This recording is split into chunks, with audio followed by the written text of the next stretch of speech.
I often worry about the security of my pension and how the younger generation can cope with the financial burdens awaiting them because of the increasing number of old people. Can research tell us how these imbalances will really develop?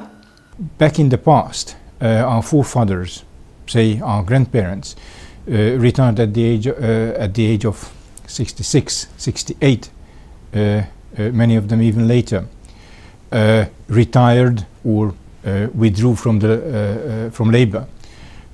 So what we're struggling with at the moment is to climb back to that level.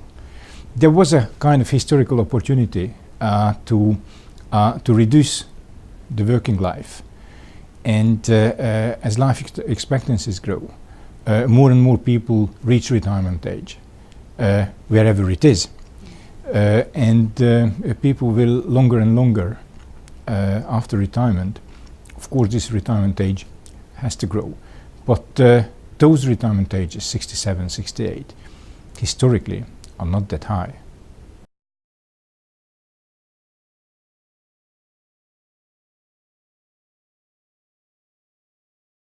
Indeed, older people produce a lot of a major value in terms of unpaid household labor, but they mostly consume that themselves because the elderly live alone or in separate retired households.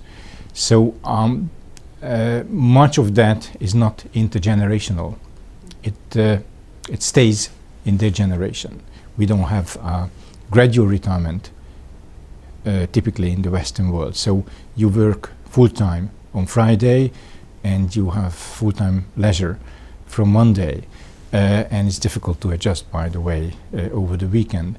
So you have still a lot of work power, and much of that is translated to unpaid household labor. So this is our reserve already there, our reserve for extending the active life.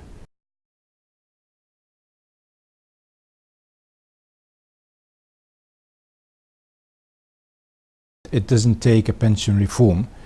It takes the reform of the healthcare system, so that you can actually extend the life of the people when they are infant, when they are small children,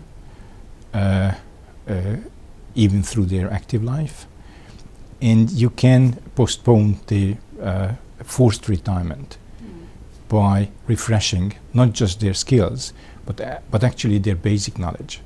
So what our educational system is prepared for is to give a basic knowledge, a standard, between the ages of 6 and 18.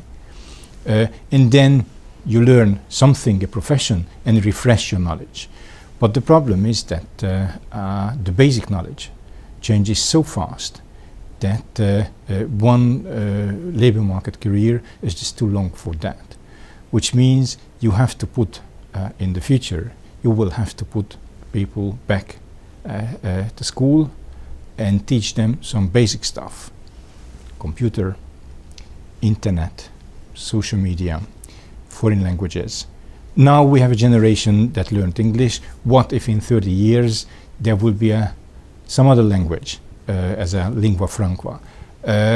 Things change very rapidly, and the education and, I would say, training system has to adjust to that. And then it shouldn't be very difficult to keep people in the labor market 5, 10, 15 years longer.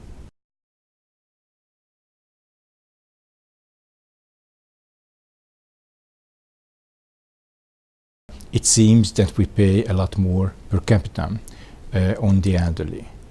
But if we take into account all the private transfers within the household or between households, which is actually much smaller, so what, it is basically the household which is the scene of these transfers.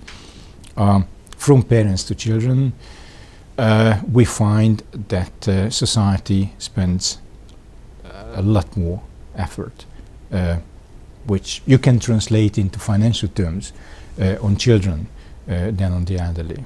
We artificially split and separated these phases of financing the life cycle. In the past, when much of this life cycle funding was managed by the extended household or local communities, this was quite natural. We somehow have to reconnect.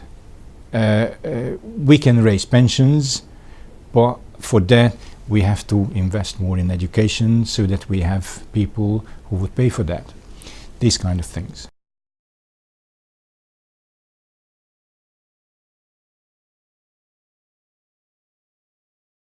The per capita spending on elderly is roughly, by and large, twice as high as the per capita spending on children. But if you take into account all these private channels, then we spend roughly between 1/3 and 1/2 more on children than on the elderly. We see and we measure very accurately what we spend on the elderly, and we largely overlook what we spend on children.